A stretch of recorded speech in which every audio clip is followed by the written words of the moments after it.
Muito boa noite a todos vocês que nos acompanham pelas mídias sociais, pelo Facebook, por esse vídeo. Nós estamos mais uma vez aqui na comunidade cristã Nova Vida e estamos prosseguindo com o nosso estudo sobre santificação. E nessa noite, especificamente, eu gostaria de convidá-los a meditar em alguns versículos da Palavra de Deus. Nós temos escolhido a primeira carta do apóstolo Pedro para o nosso estudo. E no estudo passado, que foi no mês passado, nós falamos sobre a questão da esperança e da santificação. E hoje, se eu posso dar um tema para esse estudo, o tema seria o desafio de ser santo. O desafio de ser santo. Eu vou fazer uma leitura aqui da palavra, dos versículos 13 até o versículo de número 16. Aquele que está acompanhando esse estudo em sua casa, que tiver com a sua Bíblia e queira acompanhar aí, tá? Primeira carta do apóstolo Pedro, versículos 13 a versículo 16, diz o seguinte: portanto, cingindo os lombos de vossa mente, sede sóbrios e esperai até o fim pela graça que será trazida na revelação de Jesus Cristo. Como filhos obedientes, não vos moldando às concupiscências anteriores da vossa ignorância, mas como é santo aquele que vos chamou, sede vós também santos em toda a vossa maneira de viver. Porquanto está escrito: sede santos, porque eu sou santo. Vamos fazer uma oração. Senhor, nosso Deus e nosso Pai, nós te louvamos, Senhor, e te agradecemos por estarmos na sua presença. Pedimos agora, Senhor, perdão pelas nossas falhas e pecados, e pedimos que o Senhor prepare, Senhor, a nossa mente, o nosso coração, e de todos aqueles que vão acompanhar, Senhor, ao vivo e depois por esse vídeo, Senhor, que o Senhor esteja com o teu Espírito Santo, tocando em nossas mentes, iluminando, Senhor, dando a tua direção, dando a tua unção e nos edificando, Pai, através da tua santa palavra. É a nossa oração que nós fazemos em nome do Senhor Jesus. Irmãos, eu quero pedir alguns breves minutos, eu pretendo ser muito breve, da atenção de vocês, né? Eu sei que, principalmente pelo vídeo, né? Eu estou sozinho aqui, está só eu e o Saulo aqui na igreja hoje à noite, né? E vocês que nos acompanham no vídeo, é necessário ainda mais foco, é necessário mais atenção.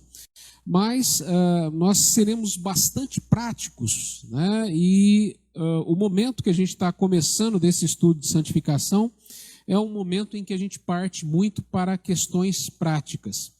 E o tema, né, que eu coloquei aqui tem muito a ver com os versículos finais que a gente leu, né? Os versículos chaves desse nosso estudo hoje são os versículos 15 e principalmente o versículo de número 16, onde nós vamos perceber uma ordem direta, uma ordem muito séria de Deus, né? Você percebe que Pedro está repetindo Moisés aqui, né? Aquilo que Moisés coloca, né? Aquela ordem de Deus que Moisés recebe e dá para o povo de Israel lá no Velho Testamento, ela está sendo repetida aqui pelo apóstolo Pedro, quando ele fala o seguinte: porquanto está escrito, sede santos, porque eu sou santo.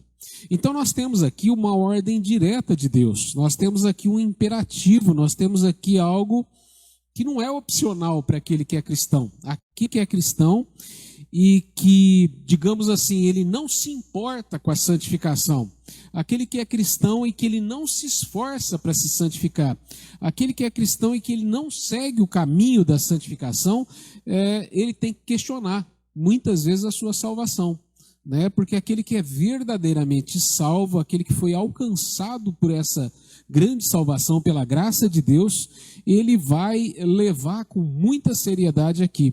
E ele, assim como diz lá o apóstolo João, né? Aquele que tem essa certeza, a certeza de um dia se encontrar, de um dia ser igual a Cristo, né? Ser conforme Cristo lá no céu, né? Se encontrar com ele lá no céu, ele purifica-se, assim como Cristo é puro, né? Então, nós sabemos que essa ordem deve ser levada muito a sério, né? Uma ordem direta da parte de Deus. Hebreus capítulo 12, versículo 14, vai falar que sem santidade, né, sem santificação, sem santidade, ninguém verá a Deus. E é interessante que o próprio Jesus, né, o nosso Senhor Jesus Cristo, no seu sermão, né, na grande pregação de Jesus, chamada Sermão do Monte, ele no final, no capítulo 7 de Mateus, versículo 21, ele vai falar que nem todo aquele que me diz Senhor, Senhor, entrará no reino dos céus. Mas quem que vai entrar no reino dos céus? Quem faz a vontade do Pai, né? E é interessante que o próprio apóstolo Paulo, mais à frente, né, no livro, na carta que ele escreve aos Tessalonicenses, no capítulo 4, no versículo 3, Paulo vai dizer o seguinte, ele vai falar que a vontade de Deus é a vossa ou a nossa santificação. Então nós temos aqui uma ordem direta de Deus. E eu coloquei esse pequeno tema aqui, o desafio de ser santo, porque eu creio que ser santo no mundo atual, né, ser santo nessa era moderna, ser santo nos dias em que vivemos é mais do que nunca um grande desafio. Eu uso a palavra propositalmente, tá? Eu acho que é um grande desafio. Eu vou te citar um exemplo, né? Eu não sei se você tem esse hábito, eu tenho o hábito de começar o meu dia com um devocional, um pequeno devocional, ou levantando um pouco mais cedo, tirando a primeira hora do meu dia para poder ler a palavra, para poder meditar num livro cristão, para poder orar, para poder, enfim, estar com Deus. E às vezes a gente começa um dia muito bem, né? No nosso estudo passado aqui eu citei, né? Imagina que tivesse um termômetro espiritual. E às vezes a gente faz aquele devocional, a gente ora, a gente lê a palavra, a gente medita.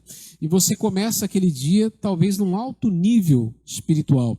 Mas durante o dia, né, nós sabemos que muitas vezes as pressões do dia, as aflições do dia, ou seja, nós que somos cristãos, irmãos, não podemos ignorar que a Bíblia fala que aquilo que a Bíblia chama de mundo, né, que o mundo que está contra nós, né, de que a amizade com esse mundo é inimizade contra Deus, nós sabemos que nós temos um sistema contra nós. Então, muitas vezes, ao passar por todas as intempéries do dia, pelas provações, pelas tentações, às vezes a gente chega no final do dia, né, e a gente já não está com aquele nível espiritual. Às vezes, se é um dia de ir à igreja, se é um dia que a gente pretende chegar em casa e às vezes tirar um tempo para estar com Deus, às vezes tudo isso é atrapalhado. Por quê? Pelo bombardeio que a gente recebe desse mundo. Além disso, nós temos, né, a própria Bíblia, ela nos alerta a respeito da vontade da carne, da inclinação da nossa carne, de uma inclinação que é inimizade contra Deus, muitas vezes da vontade dos pensamentos, que muitas vezes o nosso pensamento também pende contra Deus, né? E além de tudo isso, nós temos o nosso grande inimigo, o arqui-inimigo, que é o diabo, que nós não podemos ignorar, né?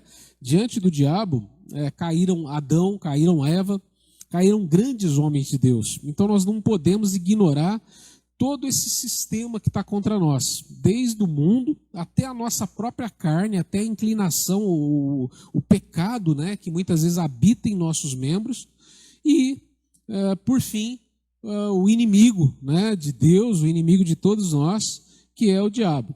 Então, diante desse grande desafio, a pergunta, né, que nós temos que nos fazer, a pergunta que nos cabe responder é como? Como eu posso fazer para ser santo? Já que é tão sério assim, já que essa é a vontade de Deus para a minha vida, essa é a vontade de Deus para a sua vida, já que sem santidade nós não veremos a Deus, como que a gente pode fazer para ser santo? Isso, irmãos, é algo que eu gostaria que você considerasse com muita seriedade. Nós vivemos dias em que o mundo nos distrai com tanta coisa. Mas pense no seguinte, pense se você tivesse a certeza de que esse ano, né, tomara que não, que você viva 50, 100 anos, mas pense se você tivesse a certeza de que esse ano é o seu último ano de vida. Talvez você levasse, né, a sua santidade, a sua vida de santidade com muito mais seriedade. Então, mais do que nunca, né, nós sabendo que um dia nós vamos encontrar com Deus, que um dia nós estaremos na presença santíssima de Deus, e sabendo que essa ordem nos será cobrada. Então é tempo de nós nos perguntarmos e partirmos para a parte prática, né? E perguntar, então, como eu posso, diante desse grande desafio, como eu posso ser santo. E a primeira dica, né, o primeiro ensinamento que eu tiro dessa própria carta e de tantas outras cartas é: não parta para as particularidades antes de você entender as generalidades. Deixa eu tentar explicar. Quem estava comigo aqui no estudo passado, eu disse o seguinte, que há um padrão que a gente pode observar em praticamente todas as cartas do Novo Testamento. Muitas vezes escritores como Pedro, João, Tiago, o próprio apóstolo Paulo, no início dessas cartas, eles nos trazem um corpo de doutrina muito importante. Então, eles vão trazer para nós esse ensinamento geral a respeito de doutrina, né? E isso é muito importante que a gente entenda tudo isso. O que costuma acontecer? Isso é antigo, tá? Muitas vezes a pessoa ela vai para a parte prática, sem entender essa outra parte tão importante que é esse corpo de doutrina. Ela vai para as particularidades, para as coisas menores, sem entender antes as generalidades ou as coisas maiores. Deixa eu te dar alguns exemplos para a gente poder entender isso mais facilmente. Pensa na época dos judeus. Os judeus faziam isso, né? Os fariseus faziam isso. Então, eles seguiam um certo número de regras e de resoluções e etc e tal, né? Então, tem gente que quer fazer a mesma coisa. Tem gente que quer ser santo, né? E ele acha que ele pode fazer lá um checklist e ele pode fazer lá um conjunto de itens. Mas então se eu seguir esses itens, né? Se eu seguir isso tudo certinho aqui, colocar e fazer isso, fazer aqui, então eu vou ser santo. E a coisa não funciona bem assim. É interessante que às vezes a gente vê isso até em algumas igrejas, né? Tem igrejas que colocam lá, né? Eu já vi igrejas que falam assim, hoje é dia de culto de doutrina. Na verdade, esse culto de doutrina deveria ser chamado de culto de usos e costumes. Às vezes o pessoal daquela igreja vai falar assim, mas você não pode fazer isso, não pode fazer aquilo, você tem que fazer isso, tem que fazer aquilo, você tem que, não pode vestir essa roupa, não pode usar essa maquiagem, não pode usar esse enfeite, enfim, é uma série de particularidades e as pessoas se prendem a essas particularidades como se elas conseguissem cumprir tudo isso, elas vão ser santas.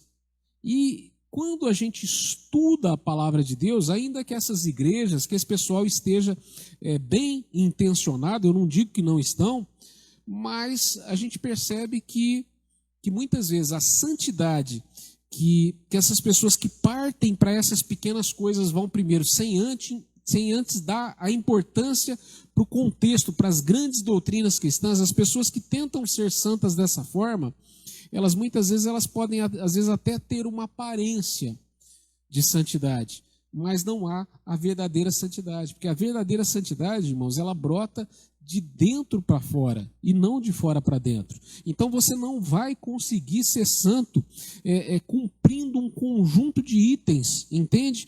Partindo para as particularidades. Você pode até se isolar, você pode até sair da sociedade normal, ir para uma espécie de mosteiro, para uma espécie de retiro, e você vai ver que você não consegue. Né? Então, em primeiro lugar, antes de partir para as coisas, para as pequenas coisas, para as coisas mais práticas, para aqueles itens específicos, a gente tem que entender as generalidades. E o que eu estou chamando de generalidades aqui? São as grandes doutrinas, irmãos, da fé cristã.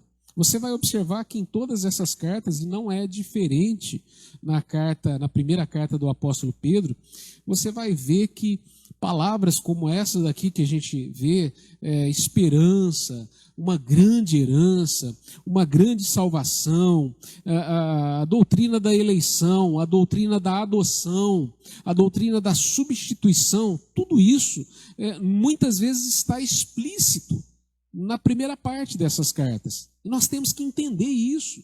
Nós temos que entender a doutrina do pecado, o que o pecado fez conosco. Nós temos que entender a doutrina da eleição, nós temos que entender o privilégio de sermos eleitos por Deus. E se somos eleitos, então somos separados, somos santos. Somos pessoas que são tiradas da maioria para levar uma vida consagrada a Deus. Nós temos que entender o privilégio de sermos adotados nessa família, o privilégio de termos essa grande herança, essa grande salvação, o privilégio de sermos sustentados por essa grande esperança. Nós temos que entender tudo isso, e não só entender tudo isso, mas aplicar isso à nossa vida, meditar sobre isso. É interessante que no texto, né, no versículo 13, fala assim, gente, portanto, né, eu já falei dessa palavrinha, portanto, o autor, ele está deixando de lado agora aquelas grandes doutrinas que ele enfocou, aquelas generalidades, e ele está partindo agora para a parte prática, para as particularidades. Mas observa o conselho do autor, de Pedro aqui, ele fala assim, gente, portanto, cingindo os lombos da vossa mente. Depois você pode procurar na internet, procurar se informar. Eu não vou entrar em detalhes para poder ser breve aqui, mas o pessoal antigamente, ao usar aquelas roupas grandes, né, compridas, quando eles iam viajar ou fazer qualquer tarefa, eles tinham que se cingir para poder fazer aquela tarefa. Então, o sentido aqui é nós prepararmos a nossa mente. Então, para ser santo, não adianta ter um checklist, um conjunto de regras. Para ser santo, primeiro eu tenho que preparar a minha mente. E como eu preparo a minha mente? Eu preparo a minha mente meditando e entendendo essas grandes doutrinas, aplicando essas grandes doutrinas à minha vida. Quando eu começo a meditar no que Deus fez na minha vida, quando eu começo a meditar no que Deus fez através da sua graça, da sua misericórdia, quando eu começo a meditar nesse grande amor de Deus que me elegeu, que me tirou desse mundo, que me tirou do reino das trevas e me passou para o reino da luz, quando eu começo a meditar naquele grande sacrifício que Deus fez para mim, mandando o teu filho, né? O próprio Deus, o Deus homem, morrendo na cruz por mim, quando eu começo a meditar na preciosidade daquele sangue, e tudo isso para me conseguir essa grande herança, e eu começo a meditar em tudo isso vai o quê? Cingindo os lombos da minha mente, vai preparando a minha mente para a ação, para o entendimento. Né? Então, quando a gente entende isso que eu estou chamando de generalidades, que é esse grande corpo de doutrina, né? Doutrinas como adoção, eleição, substituição, regeneração, justificação. Quando a gente entende esses fundamentos da fé cristã, e é por isso que o nosso estudo de maneira geral aqui é chamado Fundamentos da Fé Cristã, quando a gente entende realmente tudo isso, irmãos, a gente tem a nossa mente preparada para a ação, para aí sim nós partirmos para as particularidades. Para aí nós começarmos como o apóstolo Pedro aqui, a entender como que eu tenho que ser santo em toda a minha maneira de viver. Esse é o conselho, né? Essa é a ordem. Mas como é santo aquele que vos chamou, diz o versículo 15, sede vós também santos em toda a vossa maneira de viver. Então a maneira é você, primeiramente, você entender essas grandes doutrinas. Qual é o teu papel? Qual é o teu lugar dentro dessas grandes doutrinas? Meditar nisso e você utilizar isso para preparar a sua mente. Nós não temos o objetivo com isso, irmãos, de entender doutrina só para saber. Tá? A doutrina, irmãos, é nós nos aprofundarmos na palavra de Deus. E quanto mais nós nos aprofundamos na palavra de Deus, mais nós nos aprofundamos no conhecimento de Deus. E aí a gente está entendendo e tomando posse da vida eterna, e a vida eterna é essa, que te conheçam a ti, né? Disse Jesus, o único e verdadeiro Deus, e a Jesus Cristo a quem enviaste. Como que a gente conhece, irmãos? A gente conhece pedindo a ajuda do Espírito Santo, sempre com a iluminação do Espírito Santo, porém nos aplicando a palavra, nos aplicando a doutrina. E a gente faz isso não para saber mais do que o outro, a gente não faz isso para poder ser aí, sei lá, grandes teólogos, nada disso, mas a gente faz isso para aplicar a nossa própria vida. E por que eu tenho que aplicar isso na minha vida? E por que você tem que entender isso e aplicar isso na vossa vida? Primeiro, porque a ordem é séria. E segundo, irmãos, porque o padrão é muito alto. O nosso padrão é Deus. O nosso padrão, entende? É Jesus Cristo. Esse é o nosso padrão. Então observe que a nossa meta é muito alta. Irmãos, a vida cristã, aquele que foi regenerado, aquele que recebeu essa grande salvação, é como alguém que está subindo um grande monte. Né? Imagina uma grande montanha, que você sabe que você vai subir ela a vida inteira e que você nunca vai chegar nessa vida no topo dessa montanha. Mas você continua subindo e subindo e galgando e a cada dia subindo mais. É por isso que Paulo falou assim, gente, eu não penso que eu tenha alcançado, mas eu faço uma coisa, eu esqueço as coisas que ficaram para trás e prossigo para o alvo, pelo prêmio da soberana vocação que eu tenho em Cristo Jesus. Ou seja, Paulo tinha uma meta. E a meta de Paulo é a nossa meta hoje em dia, que é nos conformar à imagem de Cristo. Isso é santidade prática. Isso é santidade prática. Então, o que nós temos que fazer? Nós temos que nos ater à palavra de Deus, nos lançar ao estudo, ao conhecimento dessas grandes doutrinas, para poder aplicar isso em nossas vidas. A palavra vai falar aqui, né, no versículo de número 14, ele vai falar assim, olha, como filhos obedientes. A obediência, irmãos, é um imperativo para a vida cristã. Não existe o cristão que vive sempre em desobediência, isso não existe. O cristão é alguém que se importa com a vontade de Deus. E se a vontade de Deus é a santificação, ele se importa em se santificar, ele se importa em se separar a cada dia mais desse mundo, ele se importa em sair a cada dia mais do molde do mundo e entrar no molde de Cristo, no molde da palavra de Deus. E é isso que a palavra está nos falando, que como filhos obedientes, diz o versículo 14, não vos moldando às concupiscências anteriores da vossa ignorância. O que está falando aqui? Que antes nós tínhamos um molde, e esse molde nosso era o molde do mundo. É o molde do mundo, esse sistema maligno, esse sistema cujo príncipe, né, vai falar que é o diabo. Então, nós éramos moldados por isso. E por que nós éramos moldados por isso? Porque vai falar o seguinte, que nós estávamos moldados pelas concupiscências, pelas corrupções anteriores da época da nossa ignorância. Não está falando aqui que nós éramos ignorantes no sentido acadêmico. Tem muita gente que tem vários diplomas, tem gente que é PhD em alguma coisa, mas ela é ignorante em tudo isso que a gente está tratando. Por quê? Porque é necessário que haja uma iluminação espiritual. Eu gosto muito daquele versículo que Paulo vai falar lá em Efésios, né, quando ele ora aos Efésios, no sentido de que sejam iluminados os olhos do vosso entendimento. Então, quando o Espírito Santo veio em nossa vida e nos trouxe essa grande salvação, quando nós nascemos de novo, os nossos olhos espirituais foram abertos. Nós passamos a ser não só pessoas carnais que estão vivendo nesse mundo, nós passamos a ser pessoas espirituais. Por quê? Porque nós temos um entendimento espiritual. Não estamos mais na ignorância. Os nossos olhos espirituais estão abertos. Então, já que nós nascemos de novo, já que nós temos essa viva esperança, já que nós fomos eleitos, que nós agora sabemos que somos peregrinos nessa terra, que estamos caminhando para aquela nossa pátria celestial, já que nós sabemos que nós temos essa grande herança agora, o que cabe a nós fazer? Diz o versículo aqui, eu não posso mais me moldar por aquele antigo modo de viver, eu não posso mais ser moldado pelo molde desse mundo. Né? O apóstolo Paulo vai falar o seguinte, que eu tenho que renovar a minha mente pela transformação do meu entendimento, para que eu possa experimentar a boa, perfeita e agradável vontade de Deus. Observe que o apóstolo Pedro está falando mais ou menos a mesma coisa. Gente, cinjam os lombos do vosso entendimento, preparem a mente de vocês, atentem para essas grandes verdades, porque é isso que interessa, essa é a vontade de Deus, é assim que você vai crescer na sua vida cristã, é assim que você vai se santificar e você vai se moldar à imagem de Cristo e não à imagem desse mundo.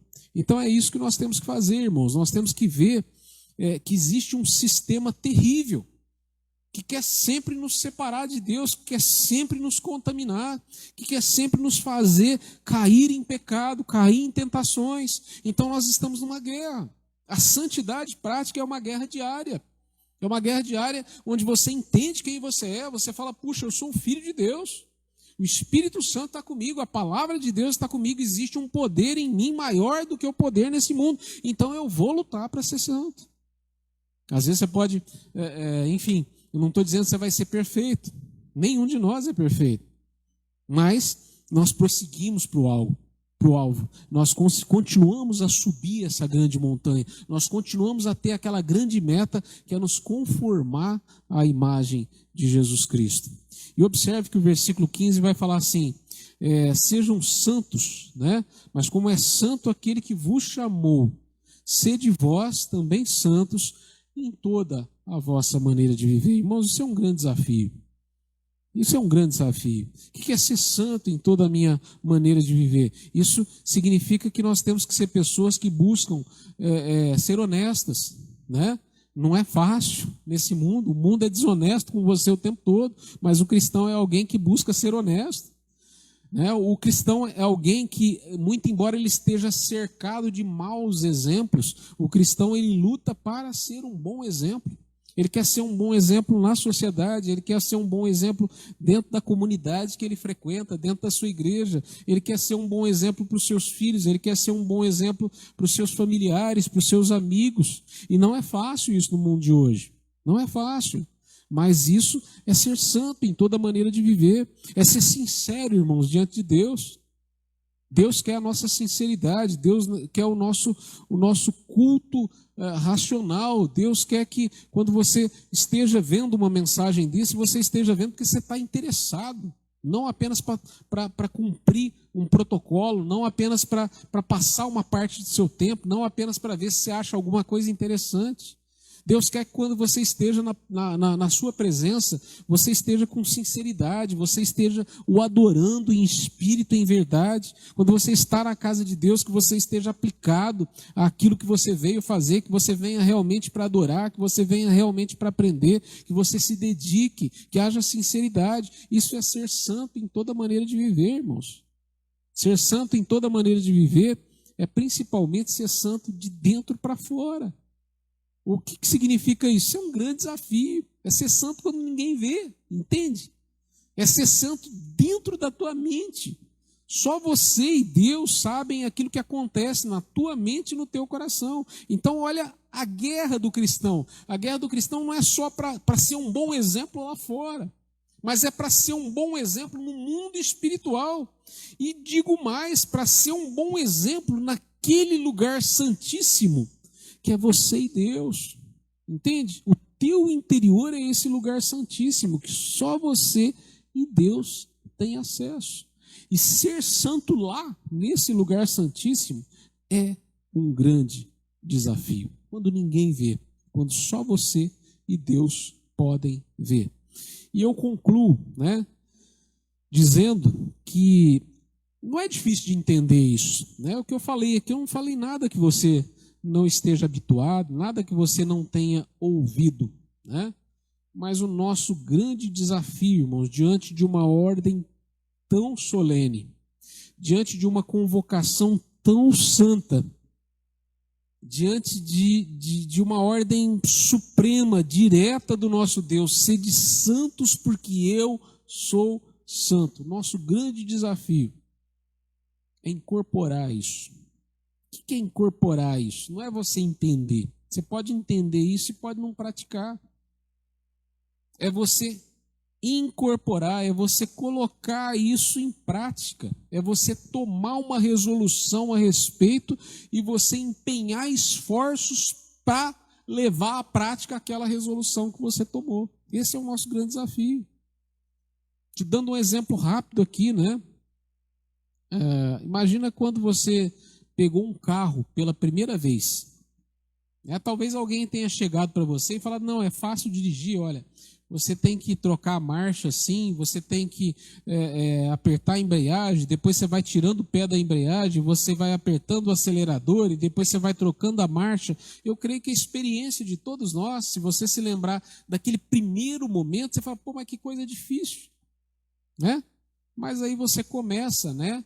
Você não desiste daquilo, você continua a se esforçar. E você não entende só a parte teórica de dirigir, mas você vai dirigir na prática. E aí, de repente, a prática de dirigir, quando você entra no carro, você não está nem percebendo que você está dirigindo. Você não está percebendo que você está apertando a embreagem, você está trocando a marcha, e às vezes você está fazendo aquilo tudo e conversando com alguém ao teu lado, e aquilo é automático. Mas por que automático? Porque você já incorporou aquilo, entende? Você já não está mais lá na aulinha da autoescola, você já não está lá lendo mais a revistinha lá, você já passou a viver aquela realidade de dirigir. Então esse é o desafio da santidade na vida cristã, é a gente incorporar. É a gente incorporar de tal forma que quando a gente começa a olhar a nossa vida, a gente começa a ver, não, realmente eu estou me separando.